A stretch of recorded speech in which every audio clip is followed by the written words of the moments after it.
all for being here. Welcome. If you don't know me, my name is Margaret Mueller. I'm the president and the CEO of the Executives Club of Chicago.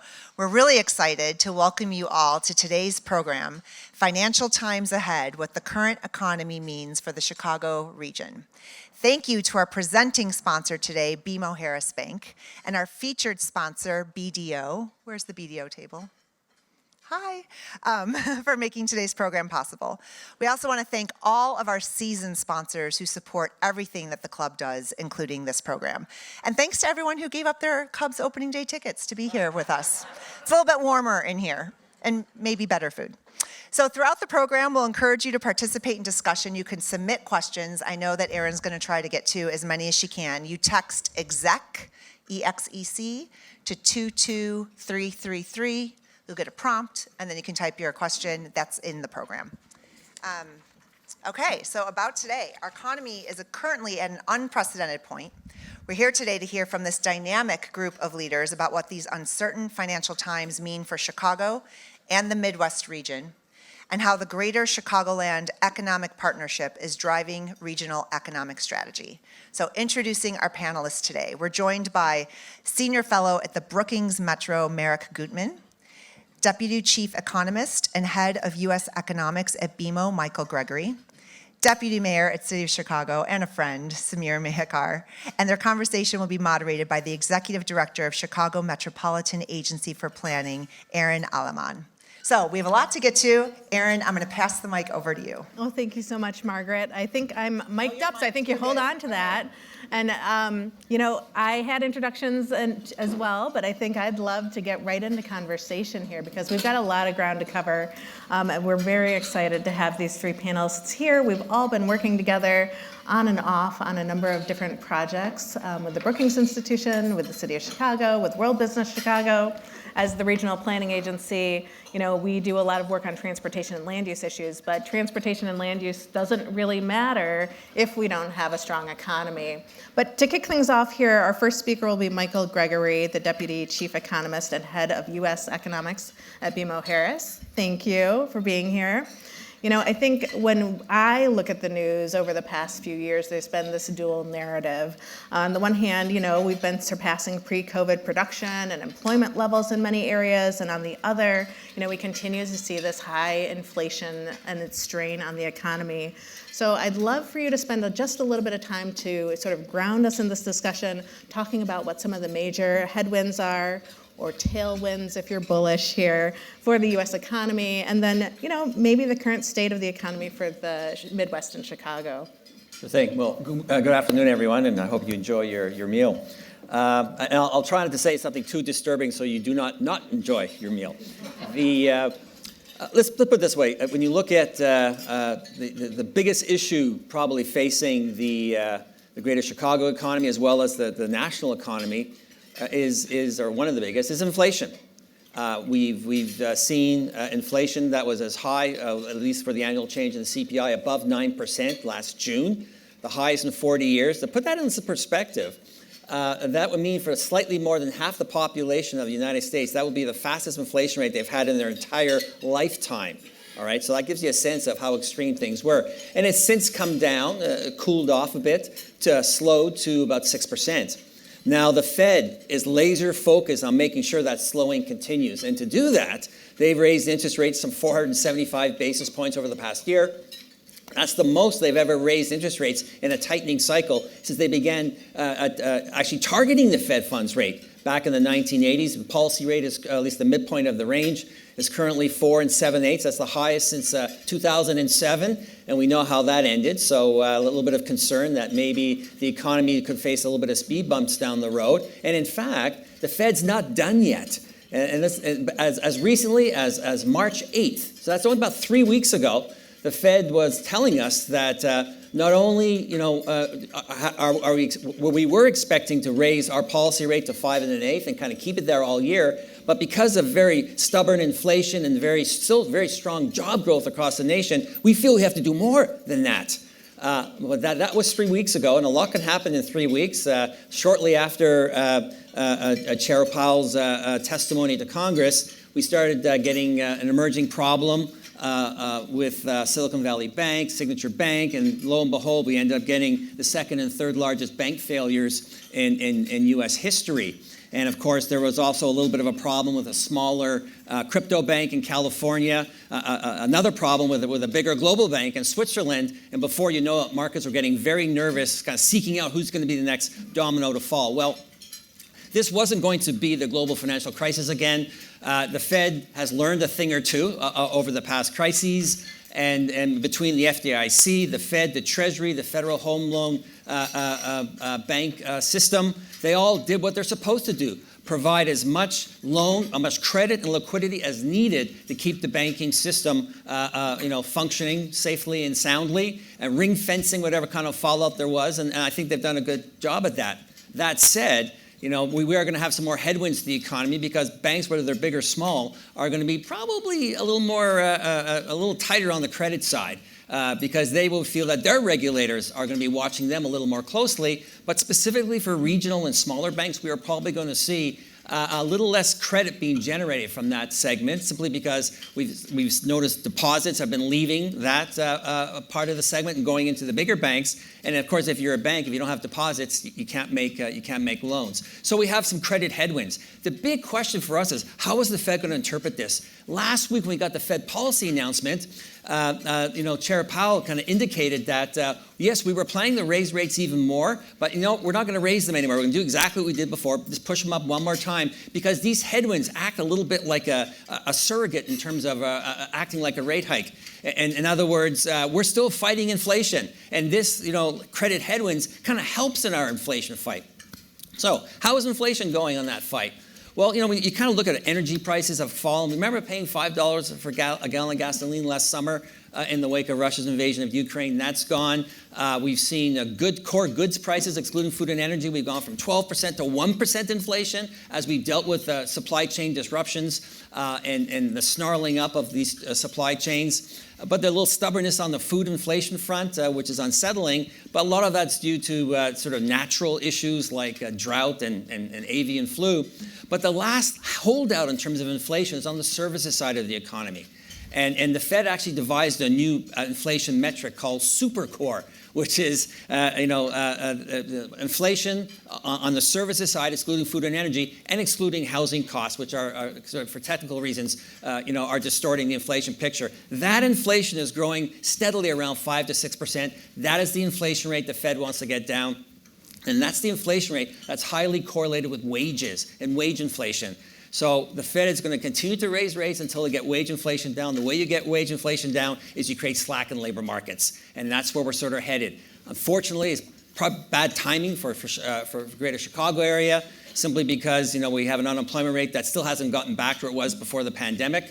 We were roughly at the national average before the pandemic. We're about more than a percentage point above right now. So it's not the time when you want to see labor markets slackening off. And we've yet to recover all of the jobs that we lost from the pandemic, still about 25,000 short. So that said, we do think the economy, as we get another rate hike, as the legacy of past rate hikes come home to roost, and the legacy of a weaker stock market, wider credit spreads, and now this added headwind of some constrained credit availability, we're likely to have a downturn this year.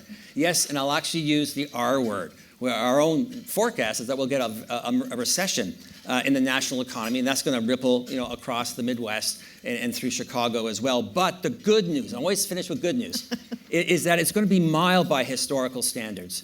And the reason for that, there are 4 pillars of strength which will cushion the downturn, and I think set the stage for a nice, strong recovery towards the end of this year and into next year. The first of those are labor markets themselves. They remain exceedingly tight. There's job openings that people cannot fill, and even as the economy weakens, we don't think businesses are going to shed labor that they would have, the same extent they would have done in past downturns. It took so much to attract and retain workers. Why at the first sign of economic weakness, you can start to get rid of people, okay? So that's going to provide some support for the economy. We think the unemployment will rise, but not very much. In fact, we have the unemployment rate peaking still under 5% on a nationwide basis. That's the first support. The second support, there's still a lot of pent-up demand out there. If you look at where the trends were in consumer spending, particularly on the services side, we haven't even got back to where that trend will be putting us right now. A lot of pent-up demand for services, still a lot of revenge spending to be had out there in terms of going on vacations and eating in restaurants and do whatever we do on the services side. The third one, a very important one, we still have a lot of excess savings in the economy. Savings amassed by the household sector. At one point, it topped $2.4 trillion. That's above and beyond normal savings rates. Right now, it's about $1.6 trillion. They've used about $800 billion so far this year to keep spending in the face of higher prices and higher interest rates. But that should continue to provide support for consumer spending, helping to cushion the downturn. And the fourth pillar of strength is a legacy of the industrial policy that we've had unfold in front of our eyes in terms of the Infrastructure Act, in terms of the CHIPS Act, and the Inflation Reduction Act, which I don't like the name of that bill because it does everything but nevertheless, there's a lot of money been put towards climate change mitigation. You're looking at hundreds of billions of dollars of investment in infrastructure and other in equipment spending on tech that's going to provide that cushion. So while I do think we have a bit of a speed bump ahead in terms of the local economy and also the national economy, I do think it's going to be a speed bump. We'll be able to weather this, and I think we're well positioned for growth come the end of this year and into next year. When we get inflation down, and it's down, in that 2% range next year, we'll get the Fed starting to cut interest rates, and again, providing even more support for the economy. Thanks for that perspective. I think, so that's, the national outlook here. I know that regions across the country are a little bit different, and especially as we think about our economic strengths here, right? Our transportation and logistics networks, the reason why we're here in Chicago, and the reason why we were founded is because we connect the country's freight systems here. And these supply chain disruptions, I know you mentioned, right, that the inflation related to food is coming down, but when you think about sort of our core strengths here, you've got manufacturing, you've got life sciences, you've got food and beverage manufacturing here. These supply chain disruptions continue, though, to impact and reverberate through our regional economy. Could you, come back down to the region and maybe talk about what opportunities might be on the horizon for us, or things that we should be thinking about locally in terms of strengthening our economy? Well, obviously, food processing is a key historical industry. It still is a major industry for the area. And in fact, it's the food sector that probably is almost a microcosm for all supply chain disruptions. High turnover, so you're impacted by turnover of products. So you do have the whole issues with transportation, distribution disruptions, labor shortages, and of course, higher input costs, whether it's because of an invasion somewhere in Eastern Europe or simply because, you've got natural issues, droughts and disease. But I do think that there's more improvement to come on that front. And so I think if you think about where Chicago is standing right now, even in terms of the underperformance on the labor market side, like many large cities, we haven't quite returned to the kind of working habits we had before the pandemic. Work from home has become a fixture on the horizon. A fixture in the current and likely will remain there on the horizon. And even if people are still going to be working 1 or 2 days a week from home, you're still looking about sort of traffic for a lot of the downtown core still down 20 to 40%. And it's hard to sort of fully recover in the face of that. But I do think we will. I do think the conversations that I've had, and I'm sure many of you had with your younger staff, concerning the need to come into the office more regularly, becomes a lot easier when labor markets are a little more slack than they are right now. So I do expect there's going to be that residual support for particularly for the downtown core, and I think as supply chains continue to improve, particularly on the food processing side of things, that also bodes very well for activity in this sector. Great. Well, thank you for that overview, Michael. I want to get into some of the more, regional and local perspectives here. So I'm going to invite Samir and Merrick to join the conversation. And I think when I look back to the last recession in 2009, right, there was a lot of fear, but the recovery was slow and stagnant here in the region and lots of places. What I saw post-pandemic here is lots of our government agencies and organizations coming together to really think about recovery in a different way than they had previously, right? It's about focusing on equity, thinking about the places that have been disinvested in the past, and really bolstering those neighborhoods, those communities with innovative solutions. And so, I would love to start maybe at the end end with Merrick. What are you seeing or what are you watching as we think about our performance or regional performances post-COVID? I think the post-COVID performance is looking like the pre-COVID performance.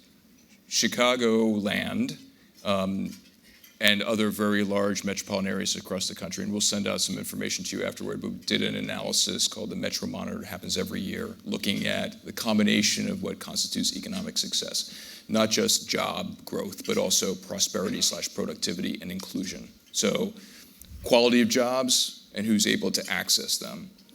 Chicagoland, historically, over the past 20 plus years, has been middle of the road in most economic and analytics compared against other large metro areas. Not terrible, but really not fantastic. It's been okay. And it actually, from our perspective, underperforms because the wealth of assets here is extraordinary. So we are not maximizing the potential of innovation, talent, traded sectors underpinned by infrastructure. There are things that have been impeding that, and a lot of it is around governance and effectively working together in ways that other regions do and are better able to take advantage of those assets by focusing in the right direction, not cannibalizing each other, competing, collaborating to compete externally versus internally. The performance during the pandemic has been even worse. And so we did this analysis, the Metro Monitor, that showed where Chicagoland historically had been like 50% on most of these factors, it's the bottom third on all of those now, right? So if you're looking at places, and we don't know about the full recovery, we couldn't look at the analysis over the past year, so it's headed in the right direction. But if you look at other places, Houston, Phoenix, Seattle, other kind of large metro areas which have similar strengths of innovation and talent and so on, and infrastructure, why are we not doing better?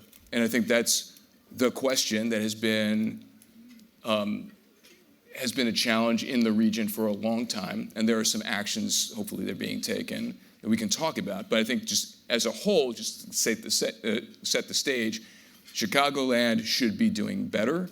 It got hammered worse than other large metro areas. And so this point about what do you want the economy to look like and what are you investing your limited time and resources in effectively going forward, whether it's a more inclusive economy, it still needs to be a competitive economy. And we're not really matching up historically to our potential in those areas. Samir, you want to say something that's like more boosterish?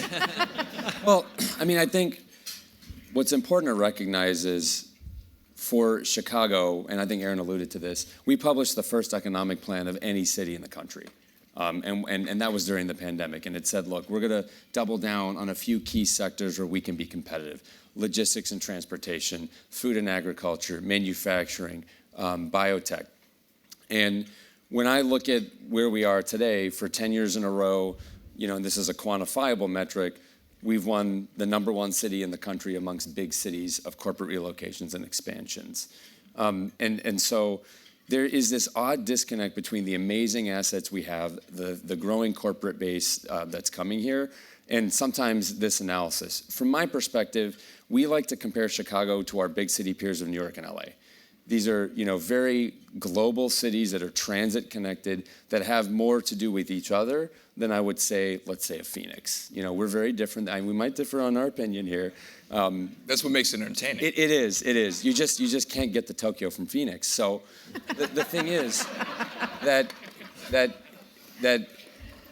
and what gives me hope, I think, about where we're going is we are seeing huge wins in each of those areas. Number one is we created this Greater Chicagoland Regional Economic Partnership, and that for the first time, our region can actually now compete as a region, to your point, instead of taking a company from the suburbs, moving it to the city and calling that a win. You can't move jobs from your right pocket to your left and say that you're winning. Secondly, when you look at how we compete against other global cities, just last week, Mark Zuckerberg put a $250 million biohub here, and we beat 58 other applicants, including MIT, Harvard, Boston, San Diego, LA. That gives me hope. So, I don't think, my position here isn't to question that data, but when I see the wins we have on companies moving here, people making bets on the city, it gives me a lot of confidence as to where the future holds for the city. You took all my good follow-on stuff.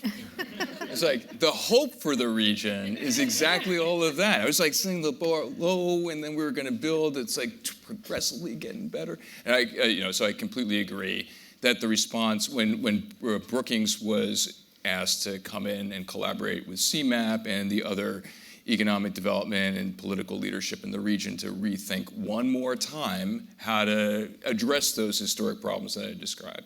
I'll be candid. It took some convincing, particularly from my colleague who lives here, Rachel Barker, and was helping this process. She was like, yeah, we should do this for Chicago. And I was like, one of the big slides we put up early in that process to all the business and community and political leaders in the room was deja vu, ? And asked, how do you feel? Does that resemble it? More than half the room, probably 2/3 of the room, raised their hand and said, we've tried this before. So what makes it different this time? And I think that the answer in all of those things are positive trajectory. The thing that I'm most excited about is what the region decided to do around this collaboration question to maximize, leverage the full value of what's going on here with things like competing for the BioHub as an example of what can happen when you're all going in the same direction. And so the question about what happened historically was, let's do regionalism because everybody else is doing regionalism, and that's a good thing, and that's like the philosophy of acting as a region is what we want to do. That didn't work. Let's create a new regional economic entity that oversees all this stuff and takes enormous time and resources to actually stand up. That didn't work. How about let's just look at what functions should be done regionally that are more efficient, effective, like cheaper to do together, and build off of that from what other places, we've learned from other places, and fit it to the existing systems here. And can we get agreement on those areas? So what can we do? This is the GSEP thing. Do you want to ask us a question and then we'll respond, or should I keep riffing? I don't even have to ask any questions. You guys know what I'm talking about. Okay. What are the things that should be done better that are getting done better? So one is basic blocking and tackling, data analytics. Like you go out to Kane or Kendall or McHenry, they don't have the resources that a World Business Chicago does, right? DuPage maybe, but it's not shared throughout the region, and yet there are opportunities spread throughout the region. There are assets of different kinds of firms, innovation, research activities, community colleges, et cetera. This is like one functional economic area. Let's get together and make sure that we are understanding and presenting our case and pursuing opportunities with data to be most competitive. 2, international. This has been tried before too. But Chicago, yeah, the city is the entry point because you can fly from Tokyo and London, some other places you can't get directly from Phoenix. But the rest of the region is where a lot of stuff that people internationally want to invest in is happening. There's only so much capacity for manufacturing within the city. And those are the kinds of middle skill, middle income, high quality jobs that are required to fill that gap in an economy that works more for people having economic mobility and inclusion, not just getting by, but getting ahead. So if we're not presenting that case internationally together, as opposed to, Will County raising their hand and say, hey, you know where Will County is? Then we're not maximizing the value for things that happen in the city, including some innovation, business services, stuff that's going to stay in the city. But these other activities are feeding that, and people are commuting. That's another category. Third is, let's stop, to your point, let's stop poaching from each other and moving from the right hand to the left hand. An example is there have been, we know, 10 different, since this launched in January, 10 different firms within the region that have contacted World Business Chicago's or gotten word that they were thinking outside of the region. And they're not located in the city of Chicago. And World Business Chicago, through this partnership, and we can talk about the structure of the partnership, have said, we're not taking you here. We're going back with our regional collaborative, and going to work to see what fits where to keep you in the region. SNC Electric is the public example of how that worked. They were going outside for their expansion. I think there's like 250 jobs now. They're staying in the region, not in Chicago, but in the region because of that kind of an approach. So those are some examples of collaboration and authentic value that's retained in the region that's benefiting everybody because we're not like fighting with each other and they're taking advantage of everybody's stuff. Well, and I think through the process of facilitating these conversations that Merrick was a part of, that was funded in part by the Chicago Community Trust, right, that really understands that we are one regional economic center, that over 50% of people on a daily basis prior to COVID traveled across county boundaries to get to their jobs or jobs to home, right? Not everybody lives in the central city, and so we are inherently interconnected. Or we heard from Lake County that, companies that would contact them would be like, well, I contacted the Milwaukee 7 and I made one phone call, but I'm going to have to make 7 phone calls in this region to figure out if there's a space for me. And so I think what World Business Chicago has been doing, and your team, I'll say thank you so much for all of the work that you've done today, is really proving that what's good for the region goes beyond the city of Chicago's borders. And maybe with that, let me segue to Samir here to talk a little bit about that interrelationship between the city and the suburbs, and where you see there continue to be opportunities as we look forward and recruiting companies or getting some big wins here. Well, I think Michael alluded to this. We are living in a singularity event of federal opportunity. With all those 4 bills, we will never see this again in our lifetimes. And so how we position ourselves as a region is everything to make sure that we're getting the benefits from the CHIPS Act, the Inflation Reduction Act, which is a giant green energy bill. We want to see those companies moving here to the region. So one big I think stride that we've taken is we have a team that works across the entire region to go and compete for these federal dollars, and we're starting to win them. There was no coincidence that the vice president was here handing us I think it was $180 million check for infrastructure because we were competing for that as a region, and that helped our port. We do have a port in Chicago, believe it or not. So that's one good example. Another good example is when we look at corporate relocation. There's a company right now, it's not public yet, but it's on the West Coast. They want to expand. They're in a sector that we think is very interesting. They could look anywhere in the country, and they've selected this region. They're not going to be moving their manufacturing facility right into the city, but they're going to be nearby, and the city is going to have a major sell for them as they're engaging with their customers.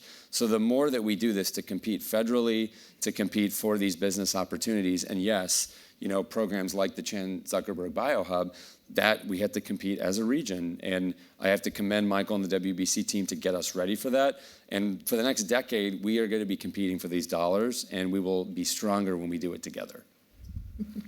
Absolutely. Well, and I think early on, too, the World Business Chicago team told me that they were going to give this baby back to the Regional Planning Agency, and I was worried the partnership was falling apart, and they were like, no, there are too many good opportunities on the horizon for us to be collaborating for, and I think that's just a huge win, too. So, Merrick, you talk about our numbers as a region maybe not being as robust as we had hoped that they are, recognizing these partnerships take time. And I think what we've been working on collaboratively is a good structure for us to continue moving forward on. Merrick, was there anything else related to sort of some of the objectives or priorities of the regional partnership that would be important to convey? Well, I think that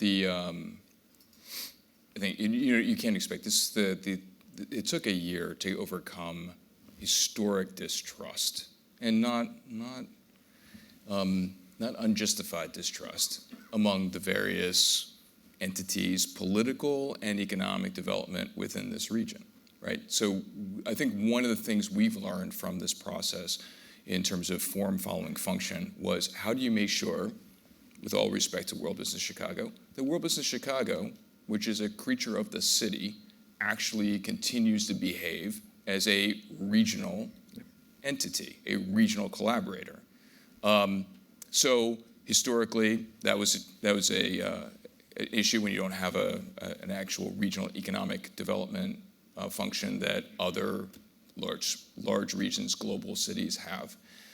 But the compromise, let's create contractual agreements over what is unique here, which was a 3-year period, so that you're not walking around in 6 months shaking hands like this.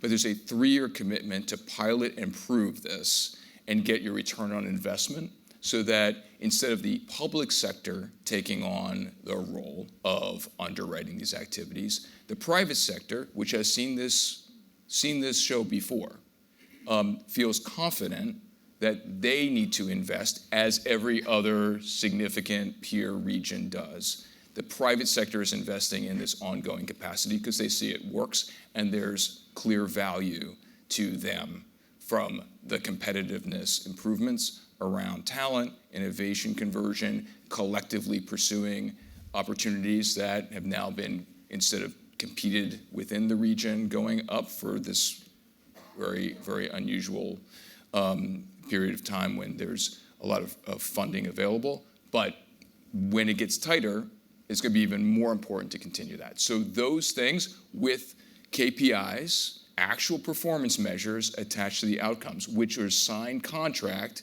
from the regional economic entities with World Business Chicago to see, are you delivering what you promised? And so when now the international side, consulates, trade visions, the first place they start is Chicago. Chicago says, we got assets throughout the region, and you can count who has been able to participate throughout the region in the exposure or activities that take outside of the boundaries of the city and go to these other counties. How do we unlock the innovation and activities that are existing within the city, and small business entrepreneurship support, to your point about inclusive outcomes here, and share them to the surrounding counties, which have less capability to work on entrepreneurship. 1871 sits here, right? 1871 works internationally with other cities. 1871, as a future going forward, has the potential to work throughout the region. It's a premier entity around entrepreneurship support.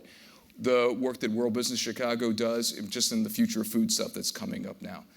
To your point about how significant the food manufacturing sector and tech sector is in this region. World Business Chicago, instead of holding it all downtown, invites all of the counties now to participate, to showcase and proactively reach out to the firms that are in the surrounding area to participate around that. So those are just simple things. They sound uncomplicated. They've been very complicated in this region and candidly in other regions in the past. Those are the structural and functional things that will build up for, you want to take on something like a better approach to workforce and sector alignment in this region, which a lot of the regional interests wanted to take on up front. You can't do that here until you've done this stuff. And I think that within the next year or two, if it continues as it has, and as confidence and relationships and the good faith has been demonstrated, enforced by contractual agreements, then you'll be able to move on to those really big transformative systems issues as well. Well, speaking of transformative, you each have mentioned all of the federal dollars that are available right now. And I think, from the regional planning perspective, we have been most focused on the Infrastructure Investment and Jobs Act because that's kind of our jam. We manage the federal transportation program for the region. So any federal dollars that come to our region go through CMAP, and we help manage and distribute and provide that return on investment. But there's the CHIPS Act, right? There's the Inflation Reduction Act. And I think many of you may have seen an announcement earlier this week that the governor is putting together sort of a new pursuit, public-private partnership to focus on sort of the university and the tech sector. I recognize that a regional entity can help get these big wins, but where maybe I'll start with Samir. Where are you thinking about how the regional partnership or other economic activities that the city are doing are going to help us be more competitive as we pursue these dollars that are available? Well, what I'll give President Biden immense credit for, besides being one of the most productive presidents in recent history, and I say that as an alum of the Obama administration, is focusing on two things when he thinks about how he gives out money. The first is equity, and the second is regionalism. And so almost every application, when they want to give out the trillions of dollars that they will be handing out, has to show some version of what are you doing to spend this money in a way that includes communities that have been disinvested in, and how are you doing this in a way that instead of people engaging in their parochial food fights are speaking with one voice. So for us as a region, the more that we speak with one voice on what our priorities really are, for example, making sure that Union Station is world-class and that all the Amtrak hubs roll into it, and that we do that together, that's very important. And there's many examples just like that, but that we also connect some of those infrastructure projects with our communities that are disinvested. That's what the federal government wants to see, and the only way we are going to get our outsized share of dollars is if we make that case. Yeah, no, absolutely. And so, I think too, recognizing that our region is, the city of Chicago certainly is making some big investments in Invest Southwest right now. But, when you think about the Waukegans, the Joliets, of the region, right, there are lots of places that could benefit by having additional housing infrastructure, by having additional connections to jobs, to whether or not there's food and beverage manufacturing. It's not just all located in the city of Chicago, too.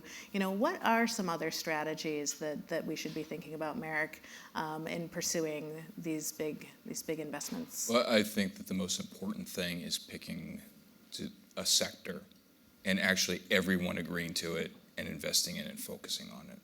And it's a traded sector, obviously, because you want to sell new goods and products outside of the region and bring in new money to the economy. So the ability to organize that response based upon what is Chicago going to be known for next and commit to it for a period of years as all of the economic and university assets doing that and not fussing with one another about chasing the new shiny bauble, but committing to it, that's proven successful in other regions. And Chicagoland has had several initiatives that have said this is the next thing, but it hasn't been jointly and consistently executed. So I'm actually excited about the Innovate Illinois agenda. They're following around what Chicagoland did, right? Bringing all those actors together for a targeted effort. This is the most important thing. Now, which of those sectors? I'm agnostic. As I said, this region has so many different possibilities, but it has to be a choice, and it has to be agreed to by all the actors, and it shouldn't be like we're going to do 5 things. We're going to do one big thing together, execute on it, and should incorporate those outcomes of what is an inclusive result from this? What is going to fill that hole for middle-skill, middle-income workers, not just 4-year degree plus professionals? That's the really important thing. So if you can get your bounds around that, then, and I don't see that choice has been made here, right? Yeah. No, I think there's a lot of opportunity for coming together around what that one thing is that we all need to be focused on. I will mention that if you do have a question that you'd like to ask the panel, although I have lots of questions to ask the panel, you can text exec to 22333, and it'll pop up here on the little tablet that I've got, and I'm happy to ask those questions here. But, I think, Michael, we haven't heard from you in a minute. As you've been hearing the discussions between Chicago and between what Brookings has been helping us think about at the regional scale, what's going through your head? Well, when I deal with a lot of companies that are, we help finance their relocation, for example, and doing a little bit of sort of research for this session, and I look at World Business Chicago and the information put together on their priority industries, and coming through the pandemic and the sort of the trade wars, tariff wars before that, it's become critically important to make sure you're well vertically integrated with not a lot of potential supply hiccups down the road. And we all know we came out of this with a view that from an inventory management perspective, it's always just in time. Well, just in case becomes important too, because you want to make sure you've got the inputs and you've got the stuff you need, and having it close at hand is very important. So when you see these maps of the region with all of the various nodes within this vertical, And you go, well, this is almost self-contained. So as a person looking to, or a company looking to move into the region in this space, you go, well, this is a good place to do it. It's a safe place from making sure I have security of supply. And we all know that the future is all about security of supply.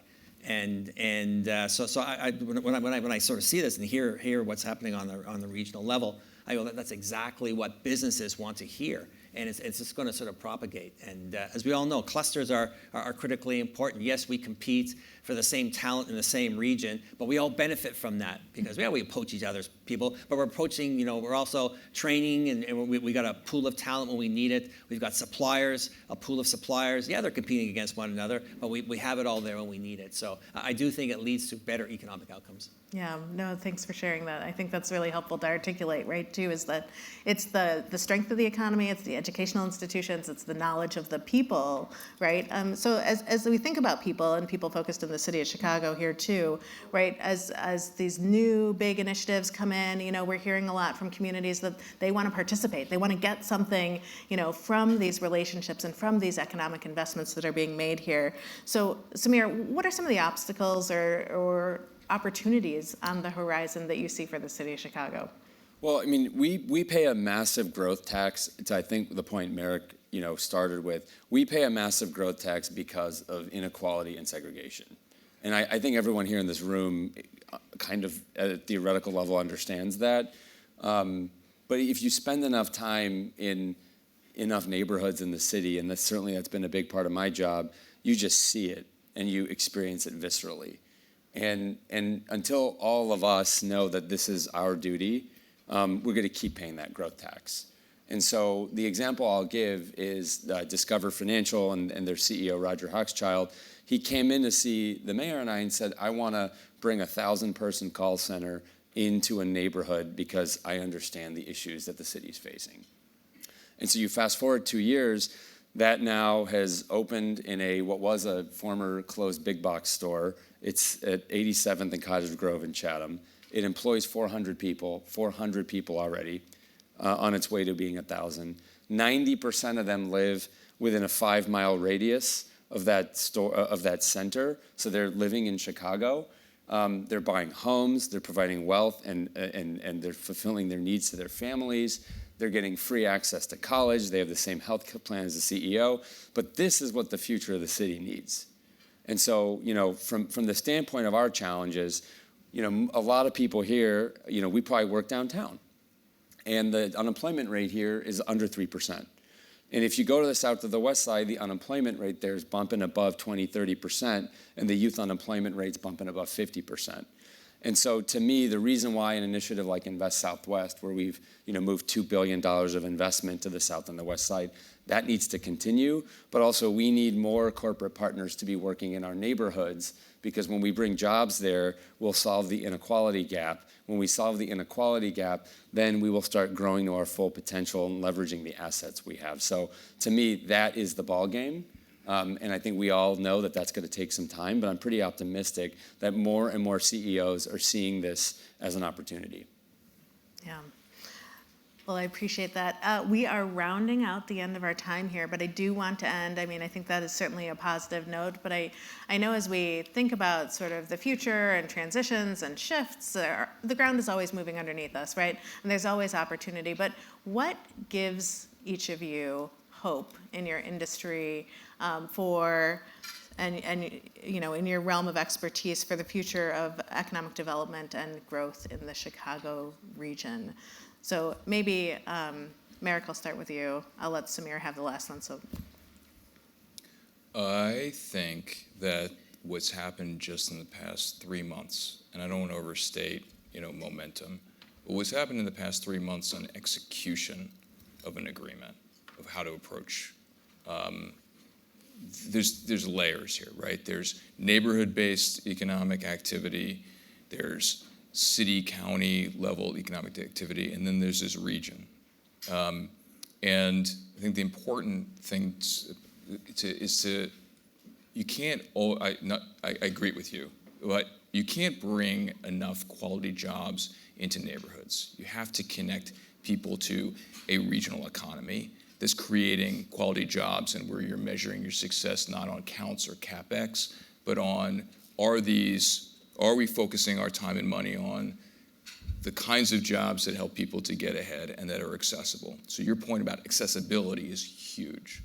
I think that this layering of responsibilities has started to go forward. So what is right at the neighborhood scale, what is right at a sort of city level scale, and then what is right at the regional scale. And if the regional scale can add in the mix the opportunities in these categories and connect down to neighborhoods and a little more local level to provide access to those opportunities, we have a demand side problem, which is too few quality jobs. You have a lot of jobs, but they're not able to help people make ends meet and get ahead. The focus has to be on what can we do. Those jobs are going to exist. What can we do to get those quality jobs and link people up to them? I have confidence that even the activities seen in the near term over the past 3 months can have that momentum to fill that gap. And just one more thing here, which is because people in the room are private sector people. This only works again if the private sector gets involved and contributes to it. And there will be this period of ramp up time, but if the private sector doesn't take this on and see the value in it, now there are a couple of private sector supporters of this activity. That's great. But every place the private sector has to be invested in execution and supporting it with their political and actual capital. So those are the things that I think are really significant. I have hope because we're heading in the right direction, but there has to be more follow-through, candidly, by the people in this room. And if you want to get involved, you can come see me or Merrick. No, you can't see me. He's like, I'm can't see me. I'm done. But you can come see us. We'll talk to you more about it. And actually, Michael Fastnot and his staff are here too. But Samir, how about you? What gives you hope? Well, what gives me hope is the pipeline that I see both downtown and in the neighborhoods. I mean, $2 billion of activity in the neighborhoods, cranes going up in the air on the south and the west side that haven't happened in 50 years. That gives me a lot of hope.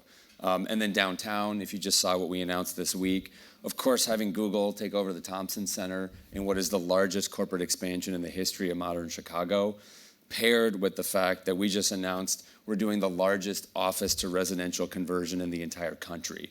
And we're adding affordable housing downtown. So LaSalle Street in particular, in the heart of the loop, is going to see a complete transformation if we fast forward the clock 5 years from now. So seeing this just mass multi-billion-dollar pipeline in the neighborhoods and the city, I'm very hopeful because of that.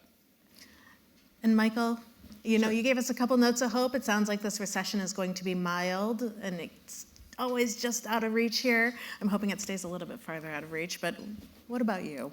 Well, it's interesting. You talk about transformation. I used to live just over the block from there, and it's just walking around the old neighborhood, and you go, there's a lot of new businesses here, new things, and it's a dynamism, which I think is great, and if anything, you unleash that more with the kind of regional cooperation that seems to be moving along the way. So, you know, the chronic middling performance of the area, you know, it's quite possible that this could be that sort of moment when it picks up a little bit and we begin to, you know, perform a little more closer to the national average or even slightly above the national average. I mean, we're a big area, so it's hard to outperform. We're not an emerging city or anything like that. But so yeah, I'm encouraged by that, and you know, so yeah.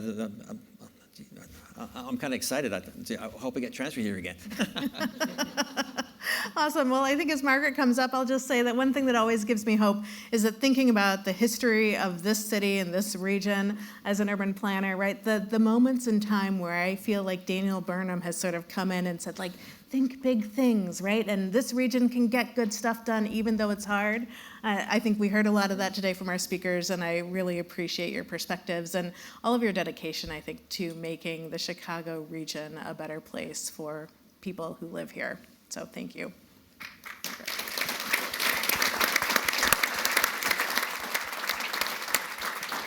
Yes, thank you so much, Mayor Gutman Samir Mayakar, Michael Gregory, and Aaron Aliman.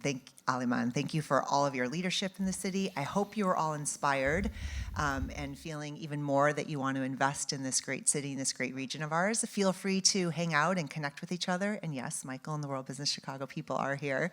And have a great day. Check out our website. We have so many incredible events coming up. We're doing basically one a week for the next several months. There's some in the program, but check out our website and have a great week.